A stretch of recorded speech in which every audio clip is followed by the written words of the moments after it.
Welcome everyone to another video. I know it's been about 3 weeks since I last filmed one. I went away to Canada, got back, got cold, and literally just getting back into routine. So apologies about that, but there will be a little snippet that you'll be able to see over on the socials when it comes to the Canada meetup that we did. Very successful. We met just over I think 12 or 13 Vipers out there. So that was incredible. Well done to everyone who sort of attend or participated in the Viper giveaway. That was absolutely amazing as well. And we gave away 4 lucky winners in the end. So an extra one, access to the platform and, knowledge that will hopefully shape and change their trading career. Now, I had a lot of questions from people on my Instagram in regards to what would you do with your withdrawals from trading. So when you withdraw, what do you do with that money? So I thought I would actually do a video here on YouTube so that it can help as many people as possible. And it's kind of just more advice and sort of tips and tricks and things to think about maybe when it comes to that. So first of all, obviously, thank you for every single one of you who has subscribed to this channel so far. Obviously, if you haven't already, click the subscribe button, hit the like button, drop your comments and thoughts of any other topics that you want to see in the comments below, and let's crack into it. So first of all, you have to sort of start with the foundation, which is and sort of how your trading is set up. Now, here in the UK, I know the rules here. I don't know the rules, unfortunately, in different countries around the world. But you have to ask yourself, do you trade as an individual or as a business, as a corporation? Now, here in the UK, setting up as a business corporation is much wiser, especially trading CFD accounts, because it's obviously taxable income if you trade it as a personal on your personal name. So if once you're trading, say, over 6 figures in withdrawals, your tax is about 40%. And if you go beyond that, 50%. And that's not something that you really want to be sort of sacrificing if you don't have to, when you can very easily trade as a business. So even with FTMO, these funding options, you can trade those funded accounts as a business as well. You just have to set it up from the start. And it's a very easy process to do that. To set up as a business, obviously speak to an accountant. You can register a company. You then just have to set up a bank account for that company, and then you're good to go. But again, don't know the rules in other countries, but that is what I would advise, especially as in the UK. I would say look into it. I think a very easy way to find out how best to go about it in other countries would simply be to speak to your equivalent of a tax advisor. Once you have that set up, you're talking about 20%. I think it's just increased recently in the UK to 21, maybe 22% for corporation tax, so business tax on your profits. And as a business, you can just be a bit smarter with how you deal with your finances. So such things as your internet supply or your phone bill or your trading view purchase, for example. These are all costs to your business, so therefore they will be taken off of the profit, so therefore reducing your tax bill. But let's get straight into obviously what you do with your withdrawals. So first of all, and this is just something to be smart and to be effective and sort of be ahead and on the ball and ahead of the game, is any form of withdrawal. Let's just take 10K as an example, 20%, or 21% in this case, 21%, set it aside. Set aside the taxes straight away, right? So in this case, 2,100, set that aside straight away, so that you don't even feel it. Automatically put it aside, write it off. That is for the tax man, the IRS, whatever it may be. That's theirs. That's not even mine. Therefore, you're not going to spend it. Therefore, you're not going to worry when it comes around to paying the taxes on your profits, because it's already been set aside. It's already there, allocated for them. No need to stress when that comes around. Already, that will help with your trading, help you stay on point and sort of a clear mind, a focused mind, because you're not going to be worrying about these other things. Now, on top of that, set aside your savings. Set aside amounts that you want to put in your cash cushion. Don't get me wrong, hopefully by now you've already got a cash cushion in place. So you have a cash buffer of say 1 to 2 years, maybe up to 3 years. Once you're there, really additional income can go into other things, such as an education fund or mastermind fund or a mentoring fund, so that you can continue to grow your knowledge, your network. And that is something that's very important as you progress in trading, as you progress as a successful person and entrepreneur. After that, your income, the supplement left, and really a big part of this comes down to having a plan. And this is something I wrote down just here. which I think is very important, is having a plan for your income. So not only just as a trading income, so your withdrawals, but also any form of income. Even if you just have a 9 to 5 at the moment, have a plan for your finances. Don't just leave it sort of freestyle, because that normally just ends up leaving your expenses just to basically be spent, just kind of just go out on anything that comes up, anything that happens, rather than budgeting and having a fixed plan. So as part of that plan, having a fixed percentage amount of your withdrawals. So obviously already we've talked about 20% or 25%, for example, depending on the country that you're from and the rules, set aside for tax. A certain percentage allocated to savings or your personal education fund or mastermind fund and so on and so forth. Certain allocation already preset for that. And then a certain allocation should be for you to spend, to enjoy. It could be a travel fund, for example. It could be to go for a meal. It could be a particular present or something that you've, just anything you want really. So it could be 10%, 15%, 20%. It could be a bulk of the withdrawal. That is completely your choice. But it depends about time horizons, which is something else that I wrote down. Time horizons, what do we mean by that? Is how far in the future you're thinking. If you're thinking short term, obviously you're going to probably have a higher allocation of how much you want to have fun with, which is fine. It's each to their own, you see. But it's all about what your true vision is, though. Keeping that in mind. If your true vision is to have longevity, to have large amounts of wealth, generational wealth, where you're going to be passing that on to future generations, then you're going to be wanting to have a large time horizon, thinking more than, say, 10 years, more than 20 years.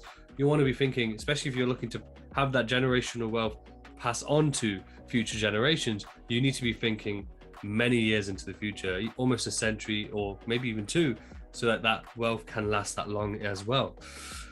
And so what comes in to that factor is things like index funds, things like crypto currency, especially as we begin to expand, even things like NFTs now that we're expanding that marketplace, and obviously staying up and current with, say, the property market and cash flow businesses. So you got to think smartly. You got to think, again, what is to your appetite? So time horizon wise, long term, we're thinking index funds for sure.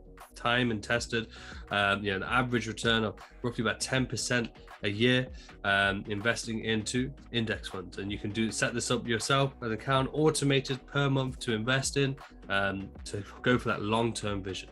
Cryptocurrency, still a long-term vision can be applied, as well as the shorter term, obviously, sort of market cycles that we see on average every 3 to 4 years. You could look to invest in those cycles as well as long term. So again, time horizons. Obviously, the much higher volatility in crypto, a lot more risk as well, due to the still quite infant stage that we're in, and as we approach mass adoption. Property is obviously bricks and mortar, very classic investing model. Some people aren't a fan, some people are. Again, it's down to you. It can be obviously a passive income that you can get from property. It can be a way to recycle your cash. Something that I've personally done through my journey is to use profits to recycle cash through property.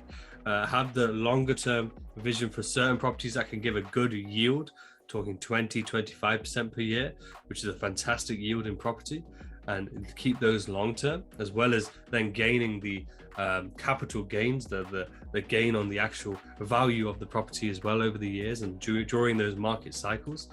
And then there are certain properties where you just recycle it, buy a property, do the work on it, improve it, and then sell it for a profit. Therefore, taking, say, withdrawal from the market, using that cash to then purchase an asset, do that asset up and then sell, and then you now use profit to gain more profit, and you're basically making your money work for you. And that's essentially what you want to do. Now you hear about, millionaires and billionaires having 8 streams of income, for example. Now always remember though that at the beginning they didn't start with 8. They didn't maybe even start with 3 or 4. They probably started with 1. Got that one, sort of a well-oiled machine, producing that income on a regular basis, before then filtering it onto a second. Same with the attention, not only the money, but the attention onto a second, and then third and fourth and so on. So really your goal when it comes to trading is to, trading profits is to create more passive income for yourself, because the more passive income you have outside of trading, the more ease and clarity and calmness you then put onto your trading, which is a very, very important factor. Just as the importance of having sort of your financial literacy, right? So you're Your cash buffer is there to give you peace of mind, knowing that, especially as a full-time trader, you have to have a cash buffer. But the whole purpose of that is to give you peace of mind, so that when you're trading, it's not really trading out of those impulses controlled around the need for money, because you already have the money, right? So your mindset is much calmer. Same principle with how you want to go about investing, how you want to go about, say, using your trading withdrawals to create more income, is you want to do it in a way where it's going to give you passive income. It's going to give you hands off and very little work. So for example, I wrote down cash flow businesses. So it could be something like a franchise, it could be owning a store or selling a product, for example. But then you have to think about the amount of work and effort that you have to put in as an individual, the amount of risk involved. Well, things like index funds, crypto in particular, they have or even REITs, real estate investment trusts, very, very powerful techniques to have a passive income as well. But they still have risk involved, of course, but there's a lot less overhead. You are simply buying the particular stock or share or cryptocurrency, rather than having to buy, say, stock, or having staff, or to pick a location, paying rent, and so on and so forth. So these are the little things that you have to weigh up and make a plan, and each individual is going to be different. You know, even the different country that you're in will bring different opportunities, right? And will almost make those decisions a bit easier or harder for you. So that's why, you know, we kind of revert back to exactly what we said, which was have a plan. Okay, when it comes to the end of this video and sort of summarizing, you know, what we've gone over. So we're talking about setting aside money for your taxes straight away, make automatic to again give you peace of mind. Setting aside money for your savings or your education fund, network fund, so self-development fund, and then setting aside a fixed amount that's already pre-planned of how much is for you to enjoy, to travel with, to do anything that you want with, basically. And then the remaining to be reinvested into other projects, other index funds, passive income, essentially, to create more passive incomes, more streams of income for you, to keep that well-oiled machine running, to get that generational wealth. Think about your time horizons of how long you're thinking in terms of your returns, and also it all boils down to having a plan. Okay, so take the time to think about that. Definitely, even if you aren't at that stage of withdrawing large amounts or even withdrawing just yet, still it's good to have a plan of what you would do when that happens. The more you can visualize about where you want to get to, the easier it will become when you get there to not have to learn in the moment. There's still going to be an element of that, but it's good to pre-plan, good to research, good to learn. So especially depending on what country you're in, it's good to find out what your the most smoothest and best operation is to your trading. You know, is it best to set up a corporation or a business? Or is it best to do it from your trading name? Or is there other options in your particular country that you need to be aware of? You know, how much is the tax? It's best to be aware of these things ahead of time. A powerful mind is an informed mind. Okay. I hope that was helpful, guys. Obviously, feel free to, obviously subscribe, drop a comment with your thoughts or any sort of questions you may have. Obviously, check out our website, our platform. We've done really, really well. Actually, we had a very big Black Friday sale. And now we're ready to just, all our new members, to absolutely crush December and set the tone for a very, very strong and life-changing 2022. I hope everyone is well, and I'll see you next week for the next video.